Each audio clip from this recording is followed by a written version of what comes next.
बुधवार के दिन 108 दूर्वा की माला बना करके ओम गम गणपतये नमः रात्रि मध्य रात्रि में भगवान गणेश, पारद के गणेश जी आप अपने घर पर रखिएगा। पारद के गणेश जी का अभिषेक करने के बाद में दूर्वा की माला आप भगवान गणेश को चढ़ाइएगा। और यह प्रयोग अगर आप 40 दिन तक लगातार करते हैं तो रिद्धि सिद्धि मिल जाएगी। गणेश जी ना मिले तो उनकी घरवाई से। दीक्षा नहीं है, वो कहते गुरुजी मेरी प्रार्थना भगवान तक कैसे पहुंचेगी?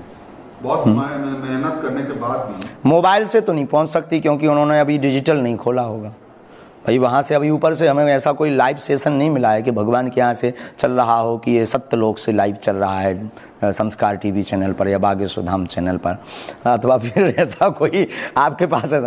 तो मोबाइल से भगवान से प्रार्थना स्वीकार नहीं होती। अगर आप मार्गदर्शन पूछना चाहो तो भगवान बाहर नहीं है, भगवान अंदर है।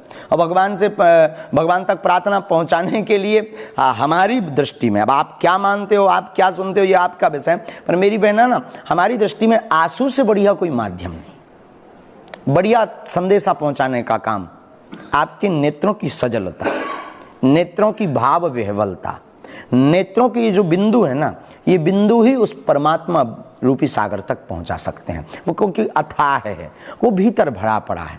तो ये बूंद, ये बिंदु, आंसू, मतलब उसके लिए तड़पना, उसमें डूब जाना। हमने एक सूत्र बहुत पहले कथा में दिया था और कई बार हम बोल देते हैं, भगवान खोजने से नहीं मिलते, भगवान में खो जाने से परमात्मा की प्राप्ति होती है। तो आप अपनी प्रार्थना के लिए तड़पन को प्रकट करो। आस्था एक ऐसा शब्द है जो आपको बड़े से बड़े संकट से लड़ने की सामर्थ्यता देता है।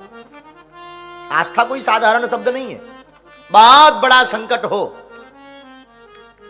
जरूरी नहीं तुम जीतो, पर लड़ने की क्षमता देता है। ईश्वर पर जिनकी आस्था होती है, फक्कड़ भले ही होते हैं लेकिन दम बहुत लगाते हैं। क्यों? क्योंकि उन्हें लगता हमारे साथ भगवान है। और सच भी यही है, जिसका कोई नहीं, जो ईश्वर पर डिपेंडेड है, जो भगवान पर शरणागत है, उसका सिर्फ भगवान है। भगवान अपने भक्तों की रक्षा करते भी हैं। अगर आपको डिप्रेशन है, बहुत तनाव में है, आप बहुत स्ट्रेस में जूझ रहे हो, आपके घर में कोई बहुत तनाव में हो, उसको तुरंत आस्थावान बनाओ,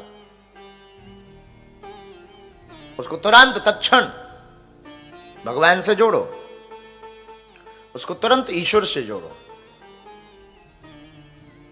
डिप्रेशन से बचने का साधारण उपाय है, गोलियां काम करें या ना करें, पर डिप्रेशन से बचने का उपाय है आस्था।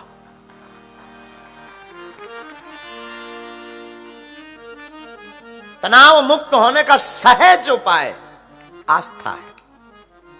महाराज जी आस्था कैसे बनेगी? कुछ नहीं, उसे ले जाओ, सत्संग में बैठा रहो, हनुमान जी के सामने बैठा रहो, हनुमान चालीसा का पाठ करवाओ,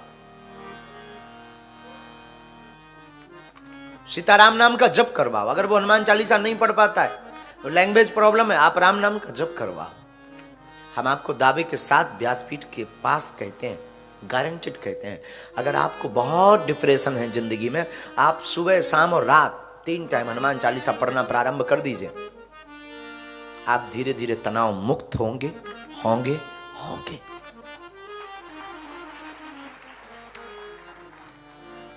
आस्था एक ऐसा शब्द है जो संबल देता है।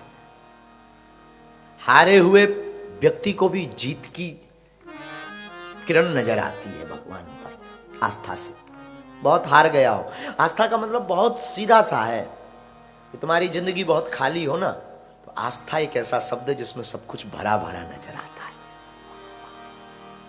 लगता है ईश्वर तो है, लगता है परमात्मा तो है, लगता है भगवान तो है, लगता है कोई तो है हमारा।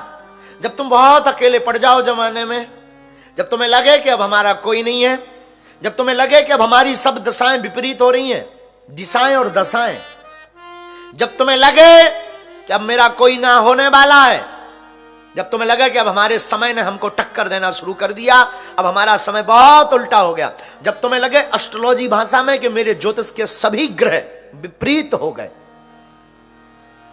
तब याद रखना मेरे पागलो, आज की कथा तुम्हें बहुत काम आएगी।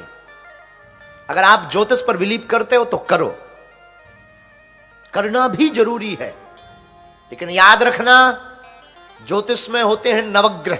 कितने होते हैं? नवग्रह। 9 ग्रह होते हैं जिनको अध्यात्म भाषा में कहते हैं नवग्रह। और मेरे पागल, नवग्रह के ऊपर भी एक ग्रह है जिसका नाम है अनुग्रह। अनुग्रह यानी भगवान की कृपा, अनुग्रह यानी राम की दया। नवग्रह के ऊपर एक अनुग्रह है। नवग्रह विपरीत हो जाए तो घबराना मत, किसी गुरु की शरण में पहुंच जाना, उसका अनुग्रह हो गया तो कोई बाल बांका नहीं कर सकता। किसी बुद्ध पुरुष की शरण में चले जाना, जो बुद्ध पुरुष हो। याद रखना, मैं फिर सावधान करूंगा, बुद्ध पुरुष का मतलब यह नहीं है जो तुम्हारी जेब खाली कराए। बुद्ध पुरुष का मतलब है जो तुम्हारे विकारों की जेब खाली कराए। बुद्ध पुरुष गुरु का मतलब है जो तुम्हारे पाउंड ना ले, अपितु वो तुम्हारे वित्त पर ध्यान ना देकर के तुम्हारे चित्त पर ध्यान न दे।